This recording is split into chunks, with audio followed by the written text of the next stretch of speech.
What's good, YouTube? It's your boy Kjthagawd coming at you with another video. Today we're gonna be talking about why NBA 2K19 will be good. Yeah, I said it. It will be good. But before we get into all that, welcome to the GAWD Squad if you're new. If you returning, welcome back, fam. And while you're at it, make sure you hit that like and that sub button, because once I hit 1K subs, some lucky person is getting an Xbox One and a PS4. Yeah, both of them. So spam that like button, spam that sub button, and share it with your friends for your chance to get an Xbox One and a PS4. And if you don't think it's legit, ask Stephanie Hayes, who won one of my giveaways last week and got an exclusive PS4, the Days of Play PS4. So hit that like and that sub button and share it with your friends. Now, let's get to it. Before I talk about why NBA 2K19 is going to be good, we got to take it back to 2K18 and see what made that game so trash. And I know some people really enjoyed the game, and other people just despised it and hated it, like me. I hated that game. There was no in between. And it's not even like we're just hating it to hate. We got legit reasons to hate it, because it was just, that was one of the worst 2Ks of all time. I don't care what anybody says. I'm not saying it's the worst, but it's definitely up there. Let's start off by talking about maybe the biggest problem that's in modern 2K games, or any game to be exact, is the microtransactions. They're becoming too much of a necessity to play with. VC is getting more expensive and expensive every year, and it's getting way too, how should I say it? If you want to be good, if you want to stay up in par with everybody else, you have to buy VC. If you're gonna grind it out, do you know how long that's gonna take? No. Especially if you play my team, you're gonna sit there and, like, I remember in NBA 2K16, if you want to play my team, our bots was like 50,000. Now they're like 200,000, dude. In 250,000, like $50. Yeah, 2K is becoming just VC. Like, it's pay to win basically. It used to not be like that. VC was just like an add-on. Like, if you want to have more stuff, you can have it. Now it's like, no, you have to do this, you have to do that. It's becoming more and more pay to win, and that's killing the game. 2K they're becoming like EA. EA is basically dead now. It's dead because they're too money hungry. 2K is starting to do that, and they need to stop if they want to keep up the reputation, because, you know, we all see what's happening at EA over there. Another reason why people stop playing 2K is because a big part of 2K comes from my team players. Like, you go on YouTube, you see a lot of my team players. Well, a lot of those my team players that usually play, they didn't play it this year because they're complaining about, like, there wasn't enough focus.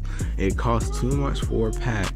I mean, the packs, they cost their usual price, but if you're gonna go buy VC to buy the packs, the VC it costs too much now. The price on VC goes up every single year, and every year it gets more and more ridiculous. And again, like I said before, this all ties back to VC. VC controls the game. Well, not the whole game, but a lot of the most important parts of the game, VC controls. So the more they mess with the VC, the more they're messing up the game, you feel me? I think the idea of doing overalls instead of rep, like, when I heard that, I mean, it caught my interest. I thought it was different, and I was like, okay, I mean, I'm down for it, I'll try it. But no, it was not good at all. You know why? Because people could just put a lot of time into my career and be a 99. And it's not skill based. That's the thing about rep before. Like, in the other 2Ks, you have to go to park and you have to win games to get rep up. Now you can just sit on your ass in my career, play against bots all day, and then you'll be a high overall. So if you're trying to get in a game with somebody and they're a 94, you don't know if they're good or not. You don't know if they're good in park or not. That could mean they're just sitting there playing against the pro bots all day. You don't know how they're gonna do against real people.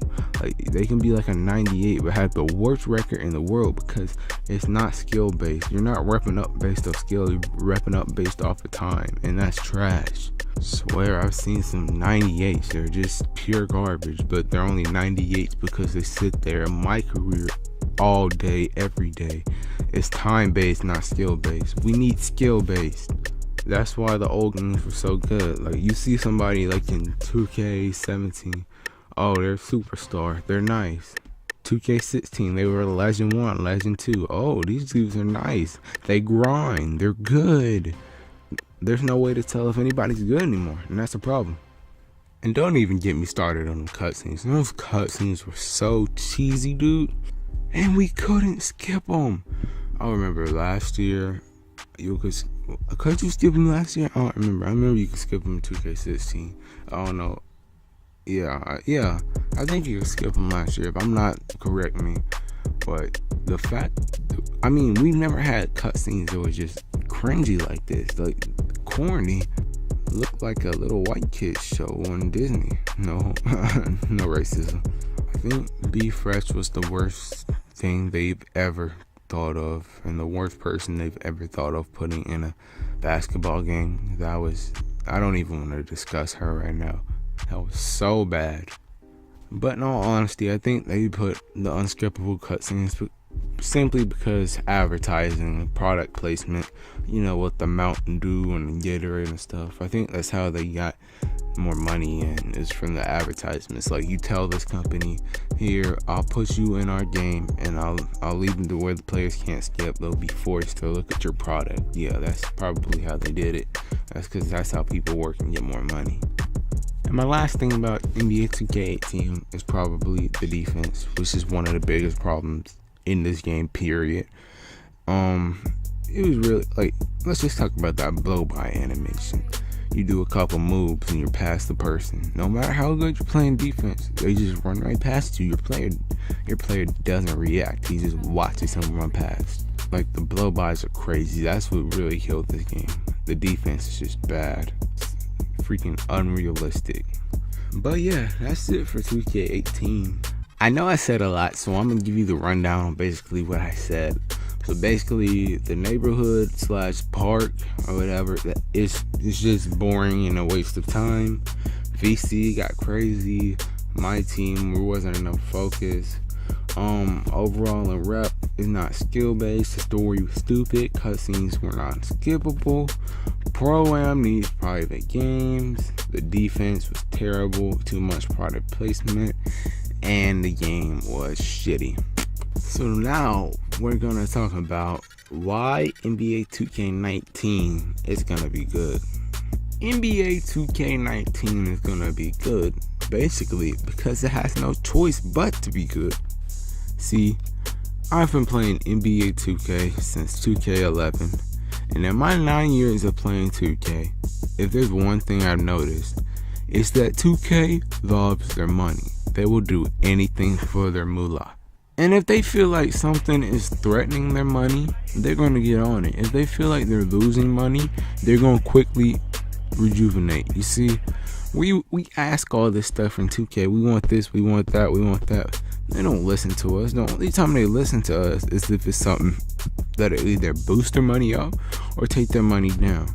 Like, if there's something in the game like a VC glitch, you notice that if there's a VC glitch in the game, they are quick on that. But if it's a gameplay glitch, they're gonna take their time. It's because simply 2K does not play with their money. 2K does not play with their money. They know that their whole reputation as a gaming company and their whole game series is on the line right now. They finally have some competition with NBA Live. I mean, NBA Live has been there. It's made its comeback, but it's never been up to par with 2K. And with 2K being really trash right now and kind of on the same level as NBA Live finally has a chance to take off without 2K on its ass. And 2K knows and sees that. That's why this game is gonna be good, because they know that their days are numbered. Well, their days are numbered if they don't fix anything. So, to be honest, we saw the gameplay from like Cash and OSN and all the people who were attended the 2K event last week. we saw the gameplay and everybody's like, well, it looks the same as 2K18. It looks the same. And when I heard that, I think back to what Chris Smooth said. I think NBA 2K18 was an unfinished product. That's what it felt like as a whole. It felt like it was just missing a lot of stuff. It did not feel done. And I think 2K knew that. I think that's why it looks the same. I think really what 2K did is they fixed a lot of the stuff that made the game so trash. I don't know about features wise, but I think gameplay wise they fixed a lot of stuff to make the game so bad, and they made it better. That's why I still got faith. I've been playing 2K for too long to just give up on it like this. I kind of gave up for a while when I played 18 because I was bad, but still, I'm a ride or die for now. You know, if 2K19 does disappoint, I mean, I'm not gonna be mad. I'm just not gonna pre-order the game anymore. You know, I'm not gonna play it as much. Probably gonna move on to NBA Live because NBA Live 18 was actually pretty fun. But yeah, that's it. You know, hit that like, subscribe button, even share it with your friends. Remember what I said about that giveaway. And, you know, peace. KJ out.